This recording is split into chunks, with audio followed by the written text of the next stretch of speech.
Hello, people of the internet. My name is Nick from Mostly Magic, and today I'm going to bring you the Scrubnoid deck profile because I haven't uploaded Yu-Gi-Oh content in a little bit, so I thought I'd bring this to you guys.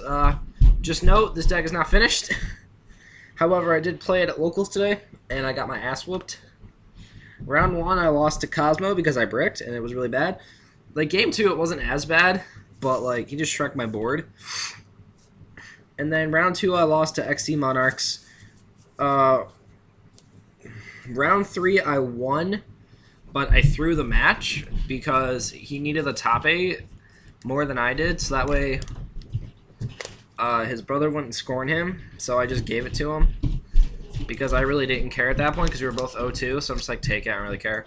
Round 4 I played against Pendulums, and then round 5 I played against BAPK, and I won both of those. So I ended up going X3. I really scrubbed out, I really did. I probably could have won the locals if I just played better and built my deck like this before I left my house, but I didn't. But anyway, this is the Scrubnoid deck, so let's begin. The Heart and Soul of the deck, 3 Decatron, best card. It's a Foolish Burial. For some reason, I would always open this card and 1-for-1, so I would just like get and then Rekindling, and I would get its effect off like 5 times, and my opponent would be like, well, shit. The other level 1 is Pyramus. Pyramus can shuffle back set cards, and he's really good. Because if your opponent has 4 back row, you can summon Pyramus and start baiting out back row. So you need to do that in this deck. 2 Antras. I'm not going to play 3. 3's terrible. There was one situation where I could have made a really awesome Synchro board if I had the 3rd Antra, but he bounces face-up cards, so that's pretty cool. 2 Harmodix. I really need the 3rd one. I just couldn't pick one up before I began the tournament, so yeah, I'd play 3 Harmodic, and I'll show you what I cut for the 3rd one.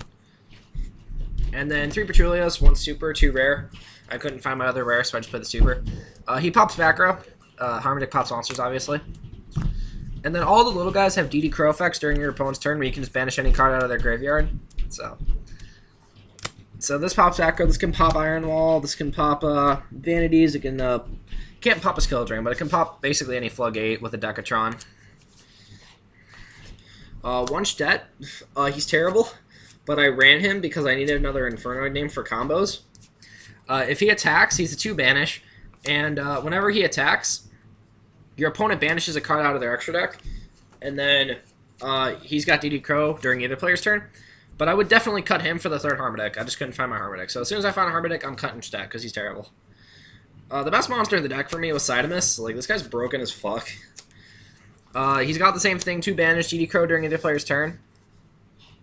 But also, if he attacks a monster, at the end of battle phase, if he lives, you get to banish any card on the field.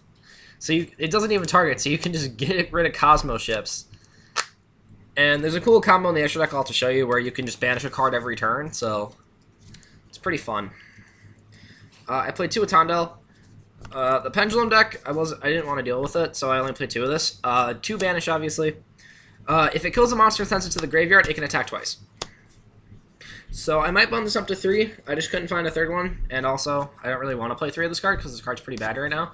Because Pendulums are a pretty prevalent deck, and if you kill a Pendulum, this doesn't get the double attack. So then to the big guys, I played 2 Deviati and 2 Anunku. Shout out to Brandon Henderson.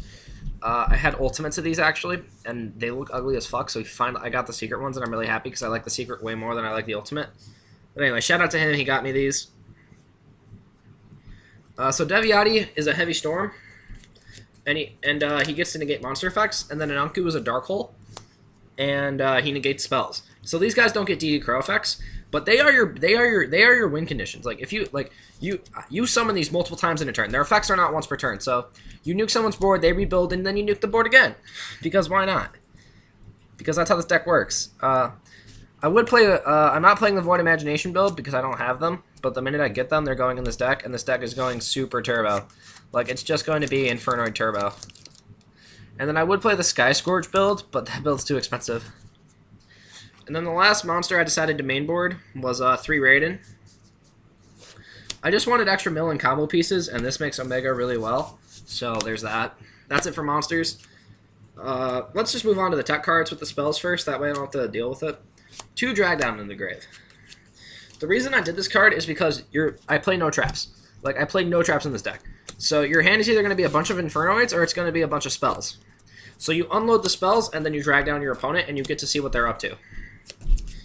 This card, it is pretty good. Like, you really only want this going first, but going second, it's not terrible either. Your opponent usually has like one card in hand and you can just drag down, and you get rid of, and then like if they chain max C, whatever, then it sucks. But this card's really good. Might put it to 1 for the Void Imaginations, but 2 left arm offering. I was playing 3 for the longest time, but it was just this whole cloggy at 3. Like, I would open 2 of them, and it's like, I don't want this. And a lot during the tournament, I just kept milling them, so it was like, whatever. But yeah, what this card does is if you have 2 or more cards in your hand, you can banish your whole hand and search for any spells. So you get to search for Reasoning, Monster Gate. Like, you get to search for the card that will win you the game that turn.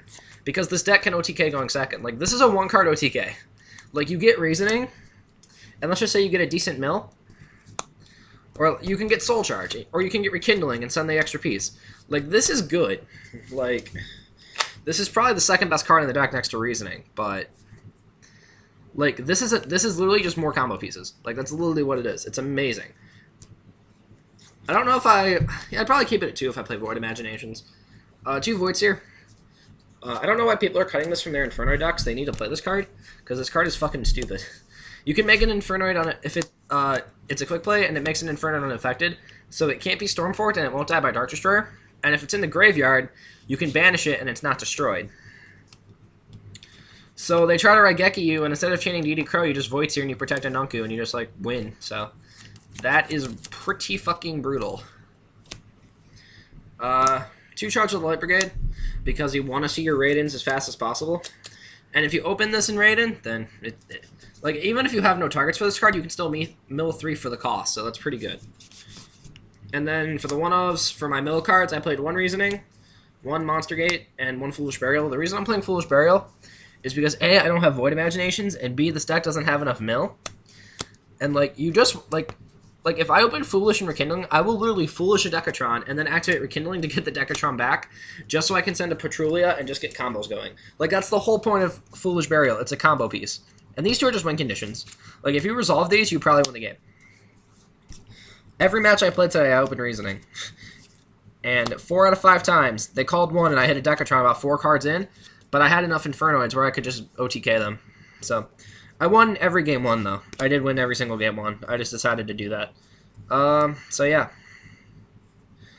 These are the mill cards, and then on to the summon cards. 1 1-for-1, 1 Rekindling, and 1 Soul Charge. You just want to see your Decatron, and you want to put it on the field as much as possible. It's the same thing with Monarchs and Edia, that you just want to see your Edia and have it resolve as many times as possible. So this lets you do that. And Soul Charge, you can set up an unbreakable board with Soul Charge, where you have like Stardust Spark, a Nunku, and fucking, I was playing Giant Hand in the extra deck. I'm not anymore, but you can set up like Giant Hand boards and just for 2,000 life points. Like, you bring back Raiden Decatron and you can pull really dumb combos off. Like, it is stupid. So these cards are kind of staple in Infernoid, I believe, but meh. And then 1 Burial. This card should be at more than 1, but it's not, so I play the 1 Burial. And then the 40th card was Book of Moon. This should be Upstart Goblin, but I just couldn't find an Upstart Goblin, so I played Book of Moon. It was okay, so I did it out a couple of times. That does it for the main deck. I would play 3 Void Imagination, so what I would do is I would, first I would cut down the Sjette for Harmodic. I would cut the Foolish Burial, the Book of Moon, and 1 Drag Down, and play 3 of Void Imagination. And then I'll tell you what to cut from the extra deck to make room for Infernoid Tierras. So, that's it for the main deck. We're going to move on to the extra. As soon as I can get my shit together. 1 Gaia. You need vanillas, so that way they don't counter your Infernoids. So, he would stay. Michael, because I don't have my Black Rose. Cut this for Tierra. 1 Yazi for removal. I keep him. You need the vanilla, so scrap Archfiend. These 2 cards lead to OTKs. Because they don't count, you can get 2 big Infernoids out and just 8k turn 1. I did that a lot at the tournament today, and a lot of people were just like, the fuck. Like, people watching are like, what the hell is going on? Like, they had no idea what these cards did, and they're like, oh god, he saw that, and then I OTK them, and I win. Stardust Spark, I keep him because he's part of the combo. So how the combo with him works is you summon out Cydamus by banishing 2 Infernoids, and then you activate Stardust Spark Dragon's effect targeting Cydamus. You attack with Cydamus into a monster like Dark Planet, and then end of battle phase, he's still alive and he attacked a monster, so you can like banish the Dark Planet. So you can't really summon Infernoids, but you kill a monster every turn. And you can kill any card on the field. So you can kill like Fog Blaze and stuff that are really annoying. And that's how you win matches. Anyway, so Stardust Spark's a really good card. I would keep in the extra deck. I played one Goyo King, never summoned it. I'm gonna cut it. What's this? Oh yeah. Goyo King and Crimson Blader. These are just kind of ace that you can play. I'm not gonna go over their effects because they're gonna get cut. This should be a PSY-Framelord Omega. Like, it just should be. And I just don't have one. And then this would get cut for Infernoid Tierra. Hot Red Dragon Archfiend. It was okay. It should be a Scarlight. I just don't have a Starlight. And then I played one Leo. Leo should stay because he's really good. I made him a lot today. For the XCs, I play one Diamond Dyer, one Rebellion, and one Pearl. I would definitely cut these two. Here, let me pull them out. So, these 3 cards should be Infernoid Tierras. And this card should be... It should be a PSY-Framelord Omega. Either one of these could be PSY-Framelord Omega, doesn't really matter, but there should be an Omega and 3 Tierras in this extra deck. The only rank 4 you ever want is Gemini Pearl. Because it's a vanilla, it can lead you to OTK your opponent, and that's all you really care about. Or I guess like you could just like play 2 Tierras, since you're gonna mill some of your Void Imaginations, but that's not what I'm here to talk about. I don't really need to talk about what this deck needs. It's just like what I played. So the only XC I made was Pearl. I never summoned the other 2, so it didn't matter. This was a giant hand, so I had a giant hand, but I swapped it out for Diamond Dyer right before we started. So and that was pretty cool. Then for 7s, Big Eye and Ref Mid. I made both of these once today, and they were okay. These are just like your win conditions, honestly. Like if you have 2 Cydamus out, and you can't get through because their monster's bigger than yours. Like if they have like a Beatrice or something, you can just take the Beatrice and deal with the problem, and then you can mill your own Infernoids.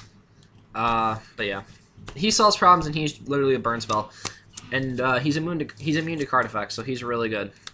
And then the last card in the extra deck is Felgrand.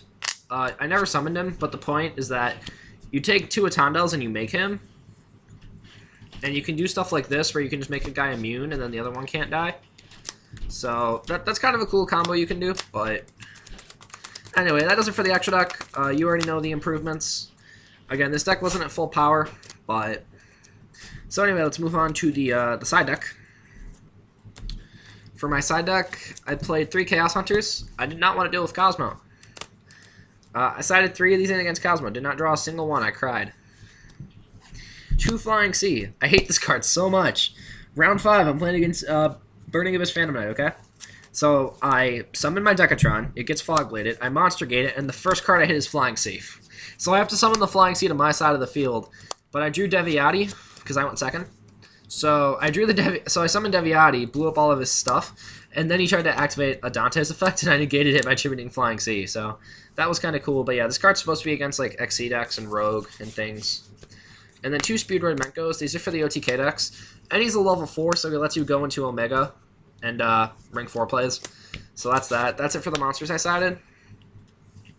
2 Darkhold, because every Infernoid player should have 2 of these in their side deck, because all your monsters are DD Crows, so you can just so you just start launching them. Or, if you want, you can use Voidseer to protect them from destruction, and then Darkhold resolves. So, I never drew this card, so that's all that matters.